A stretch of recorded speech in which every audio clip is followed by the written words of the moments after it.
बार बार दिन ये आए, बार बार दिल ये गाए, आप जियो हजारों साल, ये मेरी है आरज़ू।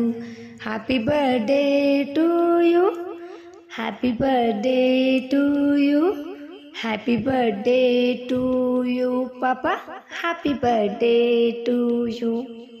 मेरे वर्ल्ड बेस्ट पापा को हैप्पी बर्थडे। ये वीडिओ आपके लिए। वडील, पप्पा, डॅडी बोलायला किती छान वाटतं ना, पण आपण कधी कधी मुद्दामून जाणून बुजून बाप असे म्हणतो। आज अशाच एका बापाची एक कहाणी।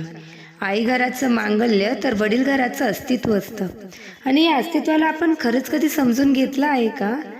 वडिलांना महत्त्व असूनही त्यांच्याविषयी फारसं बोललं जात नाही, कारण लोकांनी वडील रेखाटलेले, पण ते तापट, व्यसनी, मारझोड करणारे नाही।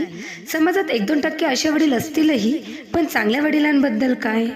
आईकडे अश्रूची पाट असते, ती रडून मोकळी होते, पण सात्वन मात्र वडिलांनाच करावं लागतं, आणि रडणाऱ्यापेक्षा सात्वन करणाऱ्यावर जास्त ताण पडतो, कारण ज्योतीपेक्षा समय जास्त तपते, पण श्रेय नेहमी ज्योतीलाच मिळतो। रोजच्या जेवणाची सोय करणारी आई आमच्या लक्षात राहते, पण आयुष्याच्या शिदोरीची सोय करणारा बाप आपण किती सहज विसरतो ना। आई सर्वांसमोर मोकळपणाने रडू शकते, पण रात्री उशीर डोकं खोपसून रडतात ते आपले वडीलच असतात ना। स्वतःचे वडील वारले तरी त्यांना रडता येत नाही, कारण त्यांना त्यांच्या भावंडांना सांभाळायचे असते। पत्नीने अर्ध्यावर साथ सोडली तर लेकरांना आवरायचं असतं, त्यांच्या अश्रूंवर आवर घालायची असते। जिजाऊंनी शोभाला घडवलं असं अवश्य म्हणायचं, पण त्याच वेळी शहाजीराजांची ओढताण लक्षात ठेवावी। देवकी यशोदेचं कौतुक अवश्य करावं, पण भरपुरात पोराला डोक्यावर ठेवून घेऊन जाणारा वासुदेव लक्षात ठेवावा। राम हा कौशलेचा पुत्र अवश्य, पण पुत्रवियोगाने तडपडून मरणारा पिता हा दशरथच होता। वडिलांच्या टाचा, झिजलेल्या चपला, त्यांची फाटकी बनियान पाहिली की कळतं आमच्या नशिबाची भूक त्यांच्या बनियानाला पडली आहे। त्यांची दाढी वाढलेला चेहरा त्यांची काटकसर दाखवतो। मुलाला जीन्स घेतील, मुलीला ड्रेस घेतील, पण स्वतः जुनीच पॅन्ट वापरतील। मुलगा सलूनमध्ये 100-1 रुपये तर मुलगी पार्लरमध्ये 200-100 रुपये खर्च सहज करते, पण त्याच घरातला बाप दाढीचा साबण संपला म्हणून आंघोळीच्या साबणाने खरपडतो, तेही नाही तर कधी कधी फक्त पाणी लावून दाढी करतो। ते आजारी पडले तर ते दवाखान्यात जात नाही, त्या आजाराला मुळीच नाही घाबरतो। ते घाबरतात की समजा डॉक्टरांनी आराम करायला सांगितले तर काय करायचे, कारण मुलीचं लग्न, मुलाचं शिक्षण बाकी असतं, घरात उत्पन्नाचं दुसरं साधन नसतं, ऐपत नसते तरी मुलाला मेडिकल कॉलेजला प्रवेश घेऊन दिला जातो। ओढताण करून पोराला दर महिन्यात पैसे पाठवले जातात। सर्व्हिस नसली तरी काही मुलं असतात जे पैसे आले की मित्रांना परमिल रूममध्ये पार्टी देतात, आणि ज्या वडिलांनी पैसे पाठविले त्या वडिलांची टिंगल करतात, एकमेकांच्या वडिलांच्या नावाने एकमेकांना हाका मारतात। ज्या घरात वडील आहे त्या घराकडे कोणीही वाईट नजरेने बघू शकत नाही, कारण घरातला कर्ता हा जिवंत असतो, जरी तो काही करत नसला तरी तो त्यावर पडदा असतो, घरच्यांचं कर्म भोगत असतो, सांभाळत असतो।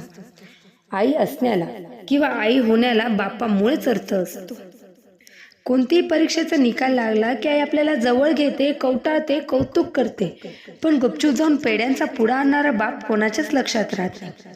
चटका लागला, ठेच बसली की आई ग हा शब्द बाहेर पडतो, पण हायवेचा रस्ता क्रॉस करताना एखाद्या मोठ्या ट्रकने अचानक ब्रेक लावला तर बाप रे हा शब्द बाहेर पडतो, कारण छोट्या संकटांना आई चालते हो, पण मोठ्या वादळांना बापच आठवतो।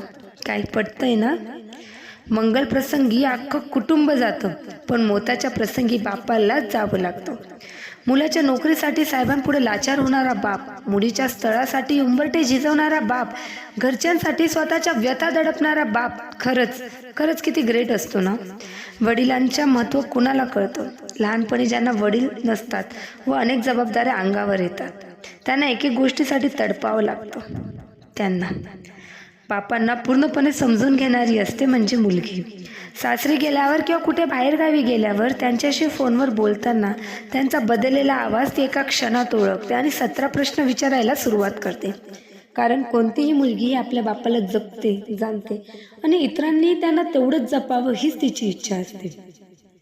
आज माझे वडील यांचा वाढदिवस. आज मी देवाचरणी हीच प्रार्थना करते का पप्पा तुम्हाला खूप खूप खूप आयुष्य मिळो आणि तुमचं सगळं आयुष्य सुखरूप जाओ. हॅपी बर्थडे पप्पा.